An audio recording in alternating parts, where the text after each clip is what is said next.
کفر اور اسلام کی پہلی باقاعدہ ٹکر اور پہلی باضابطہ لڑائی غزوہ بدر کے نام سے معنون ہے۔ حق اور باطل کا پہلا ٹکراؤ اس انداز سے ہوا کہ میرے رب نے بھی اس کو یوم فرقان کہہ کے پکارا۔ جب حضور نے اعلان نبوت کیا، آپ جانتے ہیں کہ پورے قریش اور کفار حضور اور حضور کے غلاموں پہ ٹوٹ پڑے۔ طرح طرح کی اذیتیں، پریشانیاں، دکھ، مصیبتیں، مقاومتیں، مخالفتیں، نکتہ چینیاں، ناموافق حالات کے جکڑ، کیا کچھ نہیں تھا جو حضور نے سہا نہ ہو۔ راہوں میں کانٹے بھی بچھائے گئے، گڑھے بھی کھودے گئے، کوڑے بھی پھینکے گئے، اور طرح طرح کی اذیتیں دی گئیں، آوازیں کسے گئے۔ حضور کے غلاموں کو مشق ستم بھی بنایا گیا۔ تپتے ہوئے سنگریزوں پہ حضرت بلال حبشی کو کھینچا گیا، تپتے ہوئے کوئلوں پہ ان کو لٹایا گیا۔ حضرت سمیہ کو مکہ المکرمہ کے ایک چوک میں ابو جہل نے قتل کیا۔ یہ اسلام کی پہلی شہیدہ ہیں جن کے خون سے مکے کی سرزمین لالہ زار بنی۔ حضرت عمار ابن یاسر کی والدہ حضرت سمیہ رضی اللہ تعالی عنہا، ان کے خون سے مکہ لالہ زار ہوا۔ حضرت یاسر کو شہید کیا گیا۔ کون کون سے دکھ تھے اور دکھوں کی کون کون سی قسم تھی جو آزمائی نہ گئی ہو۔ پھر حضور طائف گئے تو جو مصیبتیں، جو دکھ وہاں پہنچے، وہ ایک الگ دردناک کہانی ہے۔ حضرت ام المومنین سیدہ عائشہ صدیقہ رضی اللہ تعالی عنہا فرماتی ہیں، میں نے ایک دن حضور سے پوچھا، حضور احد کے دن سے سخت بھی زندگی میں کوئی دن آیا تھا؟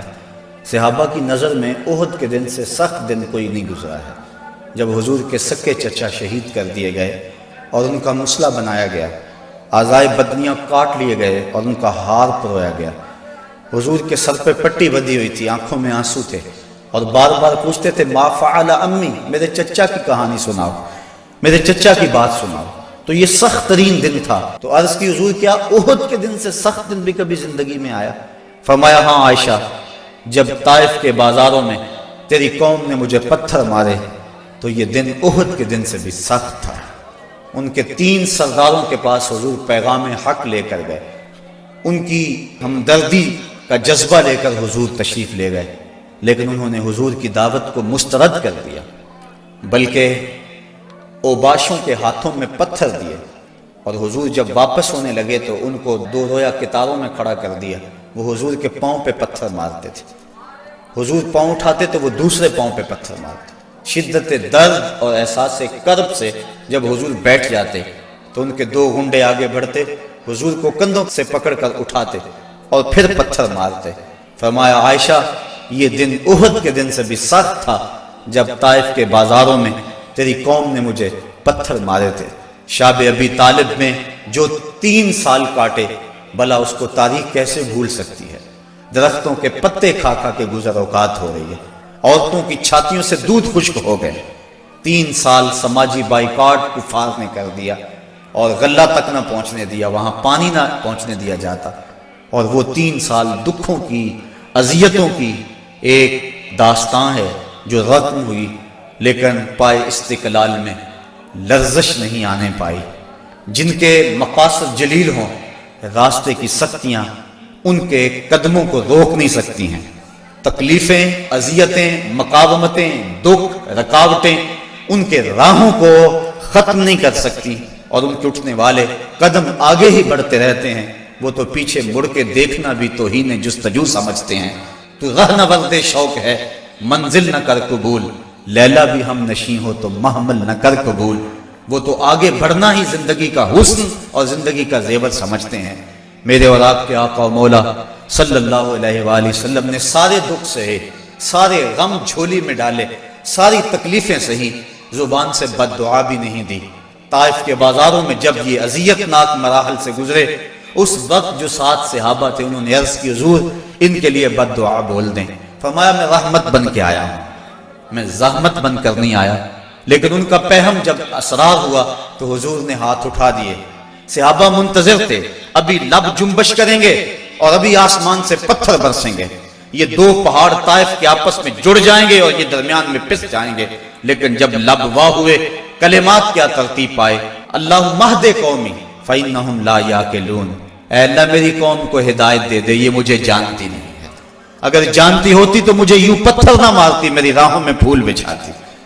تو پتھر کھا کر دعائیں دینا یہ نبی کا ہی حوصلہ ہے، بلکہ دعا کرتے ہیں الہی کرم کر کو سارے طائف کے مکینوں پر، الہی پھول برسا دے ان پتھروں والی زمینوں پر۔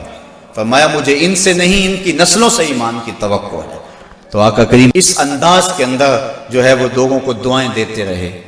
حضرت عمر فاروق رضی اللہ تعالیٰ عنہ تلوار کے دستے پہ ہاتھ رکھتے ہیں، حضور ہم کمزور تو نہیں ہیں، فرمایا عمر ابھی جہاد کا حکم نہیں آیا ہے، پھر حکم ہجرت آ گیا، چھوڑ دو اس بستی کو، مکے والے قدردان نہیں ہیں، یہ لوگ آپ کی راہوں میں کانٹے بچھا رہے ہیں، دکھ دے رہے ہیں، میرے محبوب چھوڑ دو، مدینے والے تمہاری راہیں تک رہیں، جاؤ جا کے انہیں اپنی زیارت کی دولت سے مالا مال کرو، وہ تمہارے پہ فدا ہونے کے لیے ہر لمحہ تیار ہیں۔ حضور جب گئے، اہل مدینہ نے جس انداز سے استقبال کیا وہ تاریخ کا روشن باب ہے۔ طالع البدر علینا کی صدائیں جس طرح گونجی، کہیں معصوم ننھی بچیاں تھی دف بجاتی تھی، رسول پاک کی جانب اشارے کر کے گاتی تھی اور کہتی کیا تھی، ہم ہیں بچیاں نجار کے عالی گھرانے کی، خوشی ہے آمنہ کے لال کے تشریف لانے کی۔ عجیب ماحول تھا، مدینہ چمک رہا تھا، ہر گھر میں خوشی تھی، ابو ایوب انصاری کا آنگن مہک رہا تھا، وہ خوشی سے گیت گا رہے تھے، امروز شاہ شاہاں مہمان شدست مارا، جبریل با ملائک درباں شدست مارا۔ لوگوں آج شاہوں کا شاہ ہمارے گھر کا مہمان بنا ہوا ہے، جبریل بھی فرشتوں کو لے کر آج ہمارے گھر کا پہرا دے رہا ہے۔ کیسا ماحول تھا، آقا کریم نے یہاں آ کے ریاست مدینہ کی طرح ڈالی اور یہاں ایک نظم قائم کیا، یہودیوں سے معاہدے کیے، کفار مکہ کو یہ سب کچھ ایک آنکھ نہ بھایا۔ ابو جہل نے عبداللہ ابن ابی کو خط لکھا کہ اہل مکہ جو ہمارے سے تمہارے پاس گئے ہیں ان سے لڑائی کرو، ورنہ ہم تم سے لڑائی کریں گے اور تمہاری بیویوں کو اپنی لونڈیاں بنا لیں گے۔ اس طرح اس مضمون کا ایک خط مسلمانوں کو بھی لکھا اور مختلف ان کے جتھے مسلمانوں کی چراگاہوں پہ حملہ کرتے رہے اور مسلمان بھی ان کا جواب دیتے رہے۔ عمر حضرمی کا قتل ایک اہم ایشو بنا اور اس کے بعد ابو سفیان کا قافلہ جو شام سے واپس آ رہا تھا، تو جب انہیں خطرہ لاحق ہوا تو اس نے زمزم غفاری ایک شخص کو سونا دے کر بھیجا کہ جاؤ جا کے تم اہل مکہ کو بتاؤ کہ تمہارا قافلہ خطرے میں ہے اور مدد کو پہنچو۔ یہ ادھر سے چل پڑا، ادھر حضور کی پھپھی حضرت عاتقہ سلام اللہ علیہا کو خواب آیا کہ ایک سوار اونچی پہاڑی پہ چڑھ کے کہہ رہا ہے کہ اے اہل غدر اپنی قتل گاہوں کو 3 دن کے اندر اندر دوڑو۔ تو اس کے بعد وہ اونٹ سوار کعبۃ اللہ کی چھت پہ آ گیا اور یہ آواز وہاں بھی لگا ہے، پھر جبل ابی قبیس پہ آ گئے اور وہاں اس نے یہ آواز لگائی، لوگ اکٹھے ہو گئے اور پھر ایک بہت بڑی چٹان پتھر کے اوپر سے گری اور ٹکڑے ٹکڑے ہو گئے۔ مکے کا کوئی گھر ایسا نہیں تھا جس میں اس کے کنکر اور اس کے ٹکڑے نہ گرے۔ تو حضرت عاتقہ جب بیدار ہوئی تو انہوں نے اپنے بھائی حضرت عباس بن عبد المطلب رضی اللہ تعالی عنہ کو یہ خواب سنایا، انہوں نے کسی اور کو خواب سنا دیا، چلتے چلتے یہ خواب ابو جہل تک پہنچ گیا۔ حضرت عباس بن عبد المطلب سین حرم میں طواف کے لیے گئے تو ابو جہل ایک ٹولی کی شکل میں بیٹھا ہوا تھا، کہنے لگا بل فضل بنو ہاشم میں ایک نبی کافی نہیں تھا کہ ایک نبیہ نے بھی اعلان کر دیا؟ کہتے میں نے پوچھا کیا ماجرا ہوا؟ تو اس نے یہ خواب سنایا، میں نے ٹال مٹول کر دی، لیکن اس نے خوب پراپیگنڈا کیا، بلکہ کہا کہ اگر 3 دن تک کوئی ایسا واقعہ نہ ہوا تو ہم چمڑے کے اوپر لکھ کر کعبے کی دیوار سے لٹکا دیں گے کہ سب سے جھوٹا خاندان بنو ہاشم ہے۔ حضرت عباس رضی اللہ تعالیٰ عنہ فرماتے ہیں کہ میں جب گھر گیا تو مجھے عورتوں نے سخت کوسنے دیے کہ وہ بدبخت پہلے تمہارے مردوں پہ بات کرتا تھا اب عورتوں پر بھی باتیں کرنے لگ گیا۔ کہتے میں غصے سے نکلا، میرا خیال تھا جب ملے گا اگر کوئی بات کرے گا تو پھر میں اس کو خوب جواب دوں گا۔ جو ہی میں سین حرم میں داخل ہوا تو ابو جہل بھاگ رہا تھا، میں سمجھا کہ شاید میرے سے ڈر کے بھاگ گیا، لیکن ماجرا کچھ اور تھا۔ زمزم غفاری آ پہنچا تھا اور وہ ایک اونچے ٹیلے پہ کھڑا ہو گیا تھا. اس نے اپنے اونٹ کے کان کاٹ دیے تھے، ناک کاٹ دی اور اپنی قمیض پیچھے سے پھاڑ دی اور زور زور سے کہا اللتیمہ اللتیمہ، اے ادرک اللتیمہ، اور تمہارا قافلہ لٹ گیا، تمہارا قافلہ لٹ گیا، الغوث الغوث، مدد کو پہنچو مدد کو پہنچو. کہتے ہیں بھگدڑ مچ گئی، کیونکہ اس قافلے میں پورے مکے کے لوگوں نے مال لگایا ہوا تھا، لہٰذا جلدی جلدی وہ جنگ کی تیاریاں کرنے لگے اور 3 دنوں کے اندر اندر وہ مکے سے کوچ کر گئے. ابھی ایک منزل پہ پہنچے تھے کہ ابو سفیان کا قاصد پہنچا کہ ہم بخیریت گزر آئے ہیں، تم واپس ہو جاؤ. سارے صاحب لوگوں نے مشورہ دیا، لیکن ابو جہل کہتا تھا نہ، ہم نے بدر میں جانا ہے، 3 دن تک وہاں ہم نے قیام کرنا ہے، وہاں شرابیں پیئیں گے، وہاں جشن منائیں گے، پورے عرب پہ ہماری دھاک بیٹھے گی. اسے بڑے لوگوں نے سمجھایا لیکن وہ ماننے کو تیار نہ ہوا. ہر منزل پہ ہر روز کوئی نہ کوئی سردار دعوت کرتا، 9 یا 10 اونٹ ذبح کرتا اور یہ قافلہ آگے بڑھ رہا ہے. ادھر حضور نے صحابہ کو جمع کیا، مٹھی پر جماعت، ایک چھوٹا سا گھونسلہ جو تیار کیا تھا، ایک چھوٹی سی کائنات اور دنیا جو حضور نے تیار کی تھی. حضور نے فرمایا صحابہ مجھے مشورہ دو، اشیروا علی ایھا الناس، لوگوں مجھے بتاؤ کیا کیا جائے.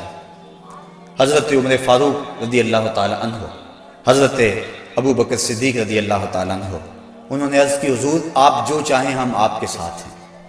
حضرت مقداد نے عرض کی حضور آپ برق الغماد تک بھی جانا چاہیں تو ہم آپ کا ساتھ دیں گے. حضور نے فرمایا مجھے مشورہ دو.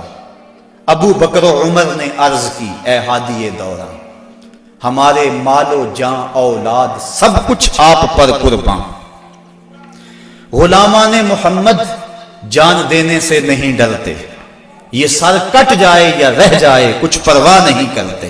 اٹھے مقداد، عرض کی اے سرور عالم، نہیں ہیں قوم موسیٰ کی طرح کہہ دینے والے ہم، ہمارا فخر یہ ہے ہم غلامان محمد ہیں، ہمیں باطل سے کیا ڈر، زیر دامان محمد. حضور علیہ السلام نے پھر فرمایا شیرو علیہ ایھا الناس، لوگو مجھے مشورہ دو. حضرت عمر فاروق پھر اٹھے تو حضور نے پھر کہا شیرو علیہ ایھا الناس، لوگو مجھے مشورہ دو.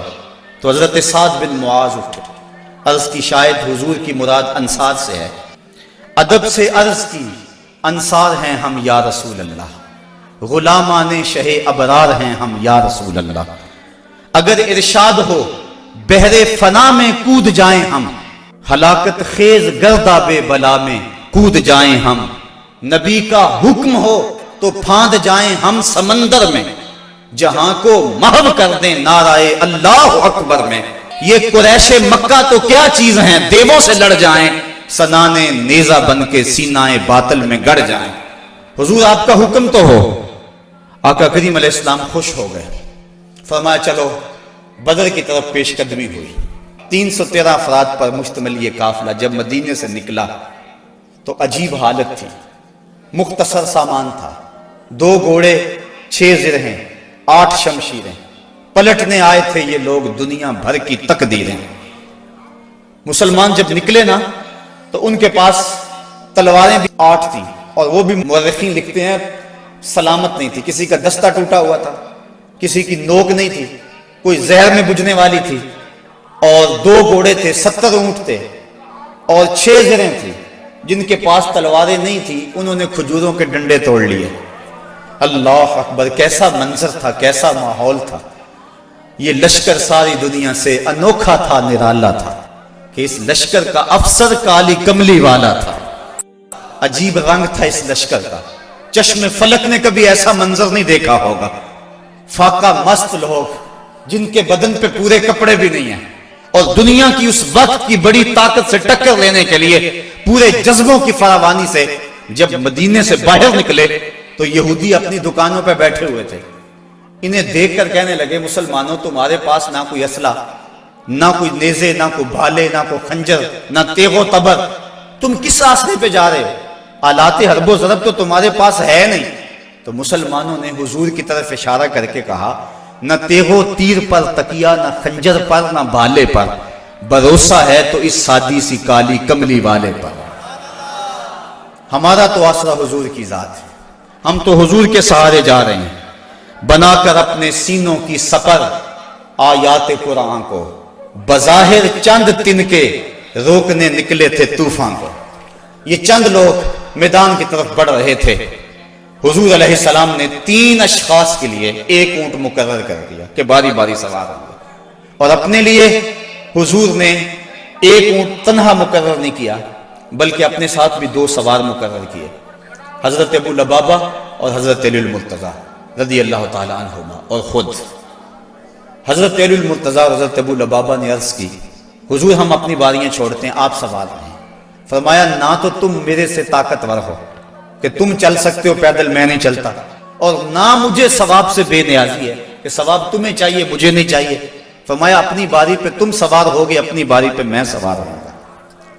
محبت کے جوش میں یہ قافلہ آگے جا رہا ہے، عجیب حالت ہے، فاقہ مست ہے، کھجور کو چوس کے روزہ رکھتے ہیں، اسی کو چوس کے افطار کر لیتے ہیں۔ راستے کے اندر ایک جگہ آئی مرج الزبیہ، وہاں ایک چرواہا بکریاں چرا رہا تھا۔ ایک صحابی نے کہا سلم علی رسول اللہ صلی اللہ علیہ وسلم، یہ حضور ہے انہیں سلام کرو۔ وہ کہنے لگا میں تو نہیں سلام کرتا، میں تو سلام تب کروں گا اگر یہ بتائیں میری اونٹنی کے پیٹ میں کیا ہے۔ حضرت سلمہ بن سلامہ 9 خیز عمر ہے، چڑھتی جوانی ہے، انہوں نے اس کے پاس جا کر کہا یہ بات تو حضور سے پوچھتا ہے، یہ تو حضور کے غلام سے پوچھ لے وہ بھی بتا دے گا۔ فرمایا نزوت علیہا وفی بطنہا منک ثقلا، حضور نے فرمایا بس کرو تم نے تو اس کو رسوا ہی کر دیا ہے۔ تو حضور آگے بڑھے۔ اب جب حضور وہاں پہنچے تو کافروں نے پہلے ہی اونچی جگہ پہ پتھریلے علاقے میں پڑاؤ ڈال لیا ہوا تھا، وہاں انہوں نے اپنے خیمے گاڑ لیے تھے، اور جس سمت حضور تھے یہ علاقہ نشیبی تھا اور ریت تھی، چلتے ہوئے پاؤں دھنستے تھے اور چلنا مشکل ہو رہا تھا، سخت گرمی، 17 رمضان۔ حضور علیہ السلام وہاں پہنچے، حضرت سعد نے عرض کی حضور اگر تو اللہ کا حکم ہے یہاں خیمے گاڑنے کا تو میں کچھ نہیں عرض کروں گا، لیکن اگر آپ رائے لینا چاہیں تو میرا خیال ہے ان کنوؤں کے آگے ہم اپنے خیمے نصب کر لیں تاکہ یہ کنویں ہماری پشت پہ چلے جائیں، اور ان کنوؤں کو پاٹنے بند کر دیں۔ تھوڑا تھوڑا پانی تھا کنووں میں اور وہ بھی بہت نیچے۔ اب جب حضور وہاں پہنچے، یہاں مورخ اسلام حفیظ جلندری نے وادی بدر کی فریاد کو بیان کیا ہے۔ وادی بدر نے جب اپنے دامن میں اترتے ہوئے ان مقدس مہمانوں کو دیکھا تو وادی بدر نے اللہ سے فریاد کی۔ سنو بدر نے کیا کہا، الہی کیا خبر تھی، ایک دن ایسا بھی آئے گا کہ تیرا ساقی کوثر یہاں تشریف لائے گا۔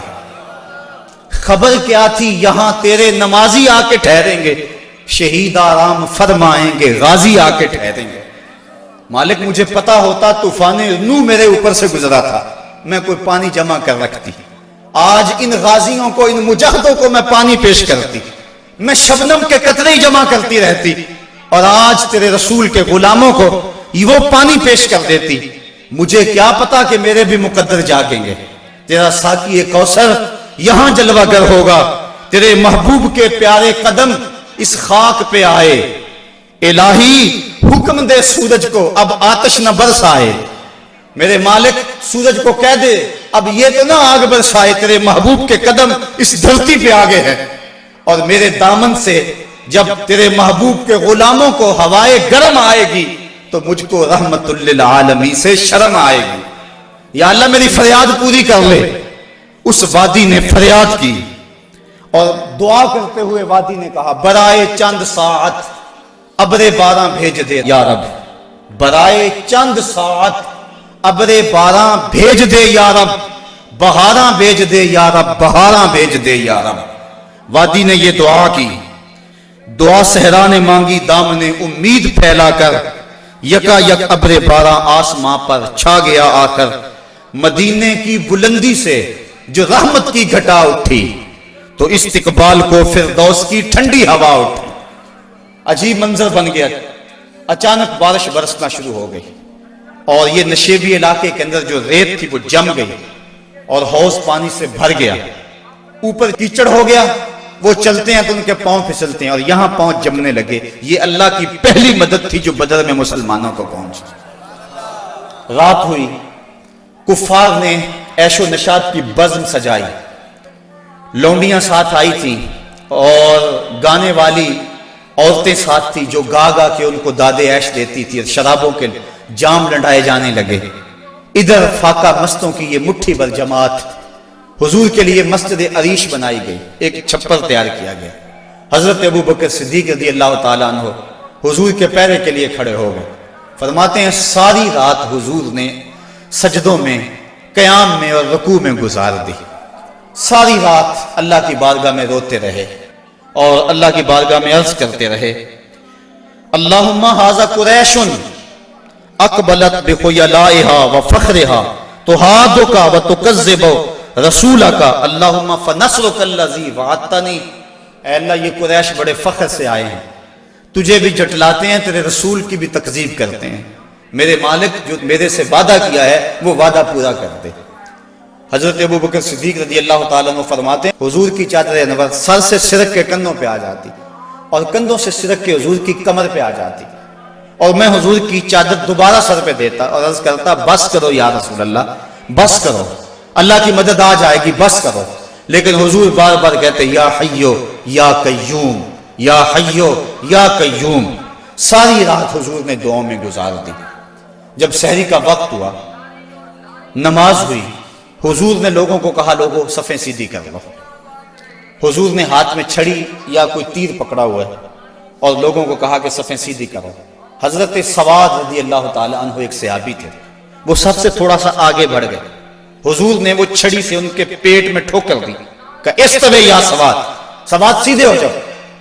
تو حضرت سواد سیدھے ہو گئے، ساتھ ہی عرض کرنے لگے حضور مجھے اس کی بڑی تکلیف ہوئی ہے، درد ہوا ہے، میں آپ سے بدلہ چاہتا ہوں، قصاص مانگتا ہوں۔ سارے صحابہ ان کے کان کھڑے ہو گئے، اس حالت میں یہ کیا کہہ رہا ہے؟ حضور نے فرمایا اچھا بدلہ لے لے۔ عرض کی حضور جب آپ نے مجھے چھڑی ماری تھی تو میرا پیٹ برہنہ تھا، حضور نے زرہ کے بند کھول دیے اور پیٹ ننگا کر دیا۔ حضرت سواد نے جب حضور کے چمکتے ہوئے بطن کو دیکھا فقبل بطنہ، تو چمٹ گئے اور حضور کے پیٹ کو چومنے لگے۔ حضور نے فرمایا سواد تجھے اس چیز پہ کس نے ابھارا؟ عرض کی حضور منظر آپ کے سامنے ہے، میں اس لیے یہ کام کیا ہے کہ آخری وقت میرا بطن آپ کے بطن سے چھو جائے۔ اللہ کے محبوب علیہ السلام نے صفوں کو سیدھا فرمایا اور پھر جا کے حضور نے سجدے میں سر رکھ دیا، اور پھر حضور نے ایک ایسی دعا مانگی، آج تک ایسی دعا کسی نے نہیں مانگی ہوگی، بڑی ناز والی دعا، بڑی انداز والی دعا، ایسی دعا آج تک نہ کسی نے مانگی اور نہ کوئی مانگ سکتا ہے۔ حضور نے پیشانی سجدے میں رکھ دی، آنکھوں میں آنسو ہیں، یہ فاقہ مست لوگ قطاروں میں کھڑے ہیں، ادھر کفار شرابوں کے نشوں میں دھت للکار رہے ہیں، حل میں مبارزن آؤ ہمارے مقابلے میں۔ حضور علیہ السلام صحابہ کو صفوں میں کھڑا کر کے آپ پیشانی کو مسجد عریش کی ریت پہ رکھ دیا اور آنکھوں میں آنسو ہیں، اور حضور نے جو دعا کی لفظ سنی، کہا یا رب ان تہلک ہذہ العصابہ لن تعبد فی الارض ابدا۔ میرے مالک میں نہیں کہتا ان کو بچا لے، لیکن دیکھ اس دھرتی پہ تیرا نام لینے والے یہی 313 ہیں۔ میرے مالک اگر یہ نہ رہے تو قیامت تک تجھے بھی رب کوئی نہیں کہے گا، بس یہی 313 ہیں، یہی تیرے نام لیوا ہیں۔ اگر اغیار نے ان کو جہاں سے محو کر ڈالا، قیامت تک نہیں پھر کوئی تجھ کو پوجنے والا۔ الہی عہد لیلۃ المعراج پورا کر، محمد سے جو وعدہ ہو چکا ہے آج پورا کر۔ اللہم ان تہلک ہذہ العصابہ لن تعبد فی الارض ابدا۔ اے اللہ اگر یہ نہ رہے تو قیامت تک تجھے بھی رب کوئی نہیں کہے گا۔ یہ لفظ حضور کی زبان پہ تھے، اور چادر سرک کے کندھوں پہ آ گئی، کندھوں سے سرک کے کمر پہ آ گئی۔ حضرت ابو بکر صدیق کہتے ہیں بس کرو یا رسول اللہ، حسبک یا رسول اللہ، حسبک اللہ یا رسول اللہ، حضور اللہ کافی ہے آپ کو۔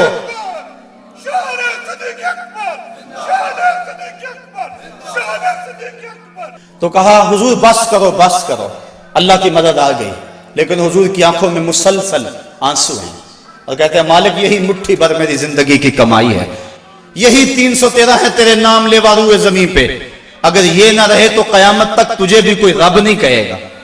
پھر کیا ہوا؟ اچانک حضور نے سر اٹھایا، حضرت ابو بکر صدیق فرماتے ہیں میں دیکھ رہا تھا، حضور نے فرمایا ابشر یا ابا بکر اتاک نصر اللہ ھذا جبریل آخذ بعنان فرسہ، ابو بکر بشارت ہو، مبارک ہو، وہ دیکھو اللہ کی مدد آ گئی ہے، وہ دیکھو جبریل گھوڑے پہ سوار ہیں اور گھوڑے کی لگام کو تھامے ہوئے ہیں اور گھوڑے کے پاؤں کے اوپر گرد جمی ہوئی ہے، وہ دیکھو اللہ کی مدد آ گئی۔ اللہ اکبر۔ حضور علیہ السلام یا حیو یا قیوم کا وظیفہ پڑھ رہے ہیں، ادھر کافروں نے کہا حل میں مبارز، حضور نے 3 انصاری جوان بھیجے، حضرت حارث، حضرت معاذ اور حضرت معوذ۔ قریش نے پوچھا کون؟ کہا ہم رہت من الانصار، انصار میں سے ہم کچھ لوگ ہیں۔ کہا جاؤ چلے جاؤ، ہمارا تمہارے سے کوئی مقابلہ نہیں، ہمارے جوڑ کے لوگ بھیجو، ہم اپنے جوڑ کے لوگوں سے لڑا کرتے ہیں۔ انہوں نے آ کر حضور سے عرض کی حضور یہ بڑے متکبر ہیں، کہتے ہیں تم ہمارے جوڑ کے نہیں ہو۔ حضور علیہ السلام نے فرمایا قم یا عبیدہ، قم یا حمزہ، قم یا علی، عبیدہ تم اٹھو، حمزہ تم اٹھو، علی تم اٹھو۔ کہا جاؤ تم جوڑ کے ہو بلکہ ان کو توڑ کے آؤ۔ حضرت علی، حضرت حمزہ اور حضرت عبیدہ تینوں گئے۔ انہوں نے پوچھا کون؟ چونکہ انہوں نے زرہیں پہنی ہوئی تھی، اپنے نام بتائے۔ انہوں نے کہا اکفاؤن کرامن، ہاں اب ہمارے جوڑ کے آ گئے۔ پھر حضرت علی المرتضیٰ جھپٹے اور ایک بار میں اپنے دشمن کا کام تمام کر دیا۔ شیبہ، عتبہ اور ولید یہ تینوں مقابلے میں آئے تھے۔ حضرت حمزہ نے بھی چند لمحوں کے اندر جو ہے ان کا کام تمام کر دیا۔ حضرت عبیدہ بوڑھے تھے، ان کی پنڈلی کٹ گئی اور پنڈلی سے جو ہے وہ گودا باہر آ رہا تھا، اور حضرت حمزہ اور حضرت علی آگے بڑھے اور ان کی مدد کی اور ان کے دشمن اور مقابل کو قتل کیا۔ حضرت عبیدہ کی آنکھیں کچھ ڈھونڈ رہی ہیں، پھر اچانک حضور نظر آئے تو وہاں گھسیٹ کے آپ کو حضور کی طرف کرنے لگے۔ آقا کریم نے دیکھا تو جلدی جلدی آئے۔ حضرت عبیدہ نے اپنا سر حضور کے قدموں پہ رکھ دیا اور کیا کہا؟ کہا حضور کیا میں شہید نہیں ہوں؟ تو حضور نے فرمایا اشہد انک شہید، میں گواہی دیتا ہوں تم پکے شہید ہو۔ پھر حضور کے قدموں پہ سر رکھا ہوا تھا کہ حضرت عبیدہ کی روح پرواز کر گئی۔ گر وقت اجل سر تیری چوکھٹ پہ دھرا ہو، جتنی ہو قضا ایک ہی سجدے میں ادا ہو، مزہ سردار مرندہ انج آؤندہ، میت یار دے بوئے تے پئی ہو دے۔ حضرت حارثہ رضی اللہ تعالیٰ عنہ ایک صحابی، ان کو تیر لگا، وہ شہید ہو گئے۔ ذرا منظر دیکھیے بدر کا۔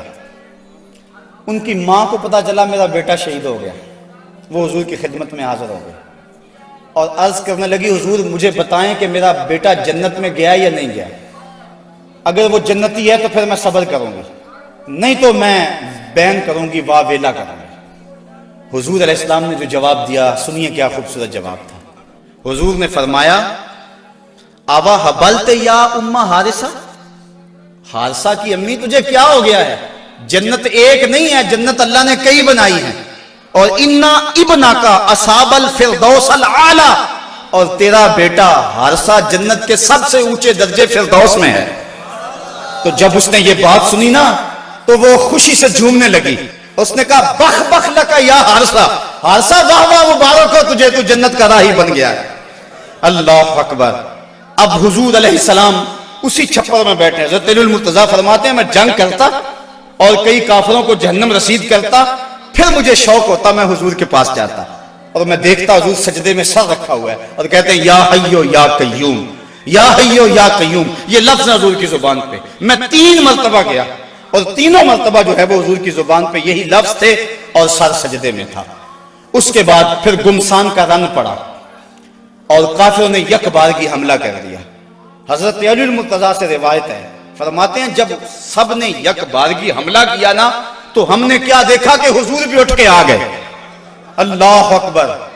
فلک سہما ہوا تھا کافروں کی چیرہ دستی سے، زمین شک ہو رہی تھی غلبہ باطل پرستی سے، مگر جب کملی والا آ گیا اٹھ کر مسلح سے، خدائی ہو گئی محفوظ کافروں کے حلے سے، صدائے نعرہ تکبیر سے تھرا اٹھی وادی، کہ امت کے ضعیفوں کی مدد کو آ گیا ہادی، نہتوں کو سہارا مل گیا دستے پیمبر سے، زمانہ گونج اٹھا نعرہ اللہ اکبر سے، فضا میں ہر سمت لہرا گیا اسلام کا جھنڈا، برائے اہل عالم امن کے پیغام کا جھنڈا۔ حضور مصلی سے اٹھ کر میدان میں آ گئے، فرماتے ہیں کہ میں نے دیکھا کہ کافروں پر سب سے بڑھ کر جو آگے حملہ کرتا تھا وہ اللہ کے رسول صلی اللہ علیہ وسلم۔ حضور بڑھ بڑھ کے حملہ کرتے تھے اور فرمایا قوموا الی الجنہ عرضها السماوات والارض، نکلو اس جنت کی طرف جس کی چوڑائی زمین و آسمان کے برابر ہے۔ حضور یہ پڑھتے جا رہے تھے قوموا الی الجنہ، بڑھو بڑھو جنت کی طرف۔ ایک صحابی تھے اللہ اکبر، وہ کہنے لگے بخن بخن یا رسول اللہ عرضها السماوات والارض، واہ واہ حضور کیا جنت کی چڑھائی زمین و آسمان کے برابر ہے؟ حضور فرمایا ہاں عرضها السماوات والارض۔ تو وہ کھجوریں کھا رہے تھے، انہوں نے کھجوریں پھینک دی، کہا پھر میرے اور جنت کے راستے میں یہ کھجوریں رکاوٹ بنی ہوئی ہیں، اور میدان میں کود گئے اور داد شجاعت دیتے ہوئے جام شہادت نوش کر لیا۔ پھر ابو جہل نے سوچا کہ یہ تو پانسا پلٹ گیا، تو اس نے کہا آواز دو لنا عزا ولا عزا لکم، ہمارے پاس عزا ہے تمہارے پاس عزا کوئی نہیں۔ تو حضور نے فرمایا تم بھی اونچی جگہ پہ چڑھ جاؤ، اپنے غلاموں کو فرمایا، اور جب وہ کہتے ہیں لنا عزا ولا عزا لکم، اور تم جواب کے اندر کہو اللہ مولانا ولا مولا لکم، اللہ ہمارا مولا ہے تمہارا مولا ہی کوئی نہیں ہے۔ فرمایا یہ آواز دو، اب یہ آواز دی جا رہی، کیسا منظر ہے بدر کا، اللہ اکبر، حق اور باطل ٹکرا رہے ہیں۔ اللہ نے بھی اس دن کو یوم فرقان کہہ کے پکارا، حق اور باطل ٹکرا رہے ہیں۔ حضرت عبد الرحمن بن عوف رضی اللہ تعالیٰ عنہ فرماتے ہیں، عشرہ مبشرہ میں سے فرماتے ہیں میں کھڑا تھا کہ دو لڑکے آ گئے، نو عمر، کہنے لگے چچا ابو جہل کو جانتے ہیں؟ میں نے کہا بیٹا تم نے کیا کرنا ہے؟ کہنے لگے ہم نے قسم کھائی ہے یا مر جائیں گے یا ماریں گے، چونکہ سنا ہے وہ حضور کو گالیاں دیتا ہے۔ میں نے کہا اس کے گرد تو بہت بڑا دستہ ہے ایک فوج کا۔ وہ کہنے لگے یہ دستہ اسرائیل کا راستہ نہیں روک سکتا۔ کہتے میں نے اشارہ کیا وہ ابو جہل ہے۔ کہتے ابھی میری انگلی اٹھی تھی، میں نے دیکھا شہبازوں کی طرح جھپٹ کے وہ ابو جہل کے اوپر ٹوٹ پڑے۔ لڑتے لڑتے ایک کا بازو کٹ گیا، لیکن اس کا چمڑا جو تھا وہ اڑا رہا، جس کی وجہ سے لڑتے لڑتے رکاوٹ ہوتی تھی۔ اس نے اپنے ہاتھ کو پاؤں تلے رکھ کے توڑ کے پھینک دیا۔ جو جہاد کے راستے کے اندر رکاوٹ بنتا ہے وہ اپنا بازو بھی ہو تو اس کو ہٹا دیں گے راستے سے۔ ابو جہل کی ٹانگیں کاٹی اور پھر دوڑے دوڑے حضور کے پاس آئے، ننھی ننھی تلواریں، چھوٹے چھوٹے بچے، معاذ اور محوذ افرا کے بیٹے، یہ دونوں حضور کے پاس آئے اور کہنے لگے حضور، ایک نے کہا حضور ہم نے ابو جہل کو قتل کیا ہے، دوسرا کہنے لگا نہیں نہیں حضور میں نے قتل کیا ہے۔ یہ آپس کے اندر میٹھی لڑائی لڑنے لگے۔ حضور فرمانے لگے تم نے تلواروں کو دھویا تو نہیں ابھی؟ کہا نہیں حضور۔ فرمایا لاؤ اپنی تلواریں۔ تو جب تلواریں لائی گئی تو دونوں کو خون لگا ہوا تھا۔ حضور نے فرمایا کلاکما قتلہ، تم دونوں نے مل کر اسے قتل کیا۔ تو یہ غزوہ جاری تھا اور کافر کٹ کٹ کے گر رہے تھے اور اللہ تعالیٰ نے اسلام کو فتح دی۔ 70 کافر مارے گئے، 70 کافر موقع پہ قتل ہو گئے، 70 افراد کو گرفتار کر لیا گیا، باقی دم دبا کے بھاگ گئے۔ اور سخت سراسیمگی کا عالم، نعرے تکبیر کے لگ رہے ہیں، صحابہ حضور کو دیکھتے ہیں اور میدان جنگ کے اندر کود پڑتے ہیں۔ آواز آتی ہے اقدم ہیزوم، ہیزوم آگے بڑھو۔ صحابہ نے عرض کی حضور یہ ہیزوم کون ہے؟ اور آواز دینے والا بھی نظر نہیں آتا۔ فرمایا یہ جبریل کی آواز ہے، اور ہیزوم جبریل کے گھوڑے کا نام ہے۔ وہ اپنے گھوڑے کو کہتا ہے تو بھی آگے ہو جا۔ شانہ بشانہ مسلمانوں کے جبریل بھی لڑ رہا تھا، وہ بھی جہاد میں تھا۔ اللہ اکبر، اللہ نے اسلام کی فتح کی، اسلام کو کامیابی دی۔ اللہ کے محبوب علیہ السلام نے اللہ کا شکر ادا کیا اور لڑتے لڑتے کئی مناظر آئے۔ حضرت عکاشہ کی تلوار ٹوٹ گئی تو وہ حضور کی خدمت میں حاضر، حضور تلوار ٹوٹ گئی ہے، تو حضور کے ہاتھ میں ایک ڈنڈا تھا وہی اس کو دے دیا۔ فرمایا قاتل بہذا یا عکاشہ، عکاشہ اس کے ساتھ لڑو۔ کہتے ہیں جب یوں لہرایا تو وہ لوہے کی تلوار بن گئی اور ساری زندگی حضرت عکاشہ کے ساتھ وہ تلوار رہی۔ حضرت قتادہ کہتے ہیں کہ میرے یہاں تیر لگا آنکھ کے قریب اور آنکھ کا ڈیلا باہر آ گیا۔ میں حضور کی خدمت میں حاضر ہوا، حضور نے اپنا لعاب لگایا اور جہاں وہ ڈیلا تھا وہیں رکھ دیا۔ وکان لا یدری ایو عینیہ اصیبت، حضرت قتادہ کو پتہ نہیں چلتا تھا کہ آنکھ خراب کون سی ہوئی تھی، یعنی دونوں کی روشنی ایک جیسی تھی اور کوئی نشان بھی باقی نہیں رہا تھا۔ یہ حضور کے لعاب کی برکتیں تھیں۔ اللہ نے اسلام کو فتح دے دی۔ حضور علیہ السلام 3 دن وہاں قیام فرمایا۔ قیام فرمانے کے بعد حضور وہاں چلے، راستے میں ایک جگہ پہ حضور نے پڑاؤ کیا تو جبریل آ گئے اور جبریل نے کہا رضیتا یا رسول اللہ، حضور آپ راضی ہوئے ہیں کہ نہیں ہوئے ہیں؟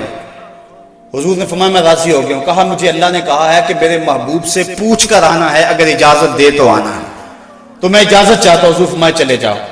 حضور نے حضرت عبداللہ بن رواحہ اور حضرت زید بن حارثہ رضی اللہ تعالی عنہما کو کہا تم ذرا آگے چلے جاؤ اور اہل مدینہ کو خبر دو کہ اللہ نے اسلام کی فتح عطا فرمائی۔ یہ آگے آگے چلے گئے، حضرت عبداللہ بن رواحہ اور حضرت زید بن حارثہ، اور جا کے لوگوں کو کہا لوگوں مجداباد، مبارک ہو، ابو جہل قتل ہو گیا، امیہ قتل ہو گیا، ولید قتل ہو گیا، عتبہ قتل ہو گیا، شیبہ قتل ہو گیا، ابو البختری قتل کر دیا گیا، ان کے بڑے بڑے سردار قتل کر دیے گئے، اللہ نے اسلام کو فتح دے دی۔ 70 ان کے قتل ہوئے اور 14 مسلمانوں کے شہید ہوئے، 13 موقع پہ اور ایک راستے میں۔ اب منافق تو کہہ رہے تھے اتنی بڑی قوم سے ٹکرانا یہ ان کے بس کی بات ہی نہیں ہے، ان کے پاس تو کھجوروں کے ڈنڈے تھے، تلواریں بھی کن تھی، یہ کیسے لڑے ہوں گے؟ وہ کہنے لگے غلط کہتے ہو، غلط کہتے ہو، تمہاری عقل کو کچھ ہو گیا ہوا ہے۔ بلکہ ایک منافق نے کہا کہ زید بن حارثہ جس اونٹ پہ سوار ہیں وہ تو حضور کا ہے، اس کا مطلب ہے کہ حضور نہیں ہے، یہ ان کے اونٹ پہ بیٹھا ہوا ہے۔ حضرت اسامہ بن زید کہتے ہیں کافروں نے اتنا پراپیگنڈا کیا منافقوں نے کہ مجھے بھی شک ہو گیا۔ میں نے اپنے باپ سے پوچھا کہ ابا جی واقعی مسلمانوں کو پتہ ہوئی ہے؟ تو میرے باپ نے کہا بیٹا کیا کہتے ہو، اللہ نے اسلام کے جھنڈے گاڑ دیے ہیں۔ اللہ اکبر۔ حضرت عاصم بن عدی کہتے ہیں میں نے حضرت عبداللہ ابن رواحہ کو ایک طرف کیا، میں نے کہا احقن ما تقول یا ابن رواحہ، اے رواحہ کے بیٹے جو تم کہتے ہو حق کہتے ہو؟ انہوں نے کہا ای واللہ، اللہ کی قسم ایسا ہی ہوا ہے، ایسا ہی ہوا ہے، کافر بھاگ گئے، اللہ نے اسلام کو فتح دے دی۔ کہتے ہیں کہ جب انہوں نے یہ گواہیاں دی تو جو بچے تھے نا مدینے میں وہ باہر گلیوں میں نکل آئے اور اونچی اونچی آواز کیا لگاتے تھے؟ وہ کہتے تھے قتل ابو جہل الفاسق، وہ فاسق ابو جہل قتل کر دیا گیا، قتل کر دیا گیا۔ اور اب وہ تیاریاں کرنے لگے حضور کے استقبال کی۔ آقا کریم جب تشریف لائے وہ منظر مدینے کا دوبارہ تازہ ہو گیا، اور آج میں اس کو مختلف کتب سید سے پڑھ رہا تھا، کیسا وہ خوبصورت منظر کہ جب حضور تشریف لائے حضور کے چہرے پہ طمانیت کا نور تھا، چہرہ چمک رہا تھا، اور جب حضور نے قدم مدینے میں رکھے تو بنو نجار کی وہی بچیاں دف لے کر آ گئی، اور انہوں نے چھتوں کے اوپر چڑھ کر وہی گیت جب حضور آئے تھے تو گایا تھا، آج پھر ان کی زبان پہ ہے طلع البدر علینا من ثنیۃ الوداع وجب الشکر علینا ما دعا للہ دائی، کہ وہ دیکھو چاند طلوع ہو گیا وداع کی پہاڑیوں سے، وہ دیکھو چاند چڑھ گیا ہے۔ اور حضور یوں تشریف لائے مدینہ کے اندر، اللہ نے اسلام کی عظمت کے جھنڈے گاڑ دیے، اور اس دن کو میرے رب نے بھی یوم فرقان کہہ کے پکارا۔ 22 رمضان کو حضور نے مراجعت فرمائی، اور جمعے کا دن تھا جب حضور مدینہ شریف پہنچے۔ اللہ تعالیٰ نے اسلام کو فتح دے دی، مٹھی بھر جماعت، 313 افراد، اور ان کے بدن کے اوپر چیتھڑے تھے، بلکہ عمیر بن وہب یہ ابو جہل کا جاسوس تھا، اس نے کہا جا مسلمانوں کی تعداد دیکھ کر آ کتنی ہے۔ عمیر بن وہب جب واپس پلٹا تو اس نے اطلاع دی کہ میں نے خوب وادیاں ٹیلے دیکھے ہیں، کمک بھی پیچھے موجود نہیں، وہ صرف 3 اونٹ کھا سکیں گے، یعنی صرف ان کی اتنی تعداد ہے۔ ابو جہل کہنے لگا پھر تو 300 کے آگے پیچھے، کہا ہاں، کہا ان کے پاس اسلحے بھی بڑے تھوڑے، بدن پہ جو کپڑے ہیں ان کو پیبند لگے ہوئے، پیٹ بھی ان کے کمر سے جڑے ہوئے۔ ابو جہل نے صنادید قریش کو اپنے خیمے میں بلا لیا، کہا آپ سنتے ہو عمیر کی رپورٹ، کل لڑائی کی نوبت نہیں آئے گی، رسیاں اکٹھی کرو اور انہیں جکڑ جکڑ کے اونٹوں کی پشتوں سے باندھنا، اور پھر جا کے حرم کی دیواروں سے باندھنا، لوگوں کو تماشا دکھانا کہ یہ نئے دین کے دعوے دار تھے۔ جب صنادید قریش کو بلا کر یہ رعونت بری بات ابو جہل نے کہی تو عمیر جو مسلمانوں کو دے کر آیا تھا اس نے جو جملہ کہا وہ سنیے۔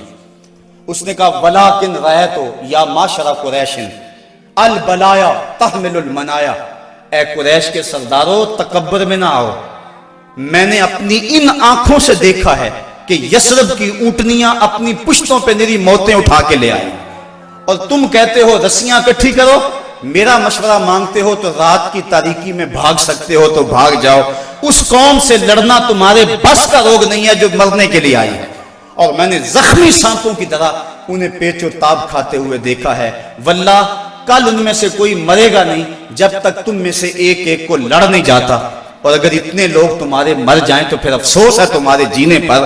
تم کہتے ہو رسیاں اکٹھی کرو، میرا مشورہ مانو تو رات کی تاریکی میں بھاگ جاؤ،